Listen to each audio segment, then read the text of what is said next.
Good morning to all our brilliant participants here in the Tungawan district for this 3-day training workshop on RPMS tools for school heads and teachers, headed and facilitated by our very motherly district supervisor, Dr. Rosana A. Buton, together with Dr. Francisco de Griffil and the rest of the facilitators, Sir Alde and Ma'am Ibarra. Now, I'm sure you are all relieved, for today is the last day of this training workshop.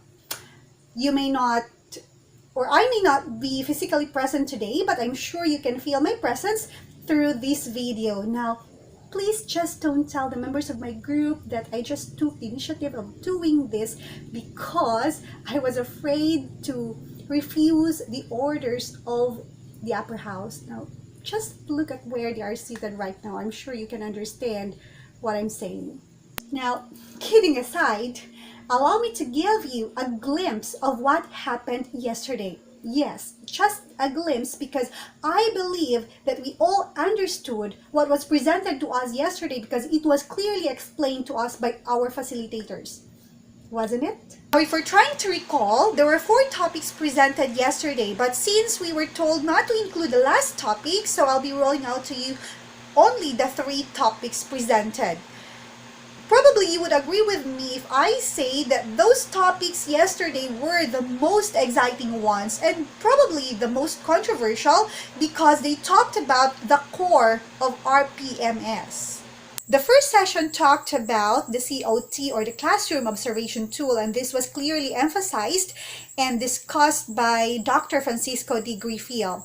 I hope we teachers know that there's no way we can do away with classroom observation, since this is the very heart of our jobs. And to ensure that teachers are doing the right thing in their jobs and to give them help, or to provide help to those who need it, well, there is really a need for classroom observation. Now, what is the use or the purpose of this tool in the conduct of the classroom observation? Now, we all understood that this tool is used in order for the rater, who happens to be the principal, and the ratee, the teacher, to have a clear and uniform understanding on the different standards set by the PPST, or the Philippine Professional Standards for Teachers, on what the rater should observe in a ratee and how will the rater do it in the conduct of the classroom observation. We also learned that no teacher, for that matter, will be called or will stay in the level of a beginning teacher, since all of us teachers, no matter how new we are in the field, should cope to the standards of a proficient teacher, since we are advocates of change and we can never do that if we refuse to upgrade ourselves.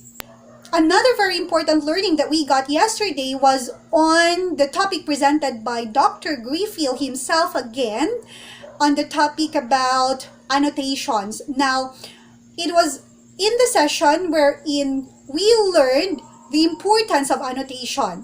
Now, we all know that annotation serves as a reflection for us teachers on the things we have done in our class throughout the day. And this will also serve us as a guide, teachers, on how we can improve more in our teaching.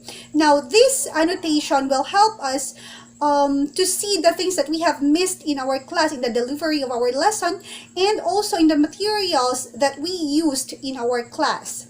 Well, I will not anymore emphasize on how we are going to do it, because we were able to have a workshop on that yesterday, and so I believe we all know already how to annotate the things we do in our class.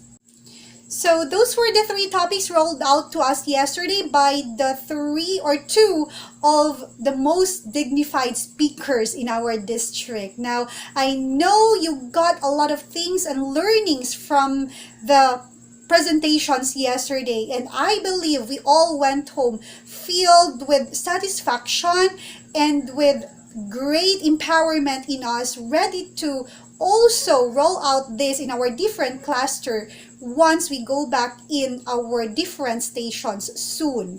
So teachers and principals and school heads who are the participants for this 3-day training workshop on RPMS, good luck to all of us, and may God bless us all.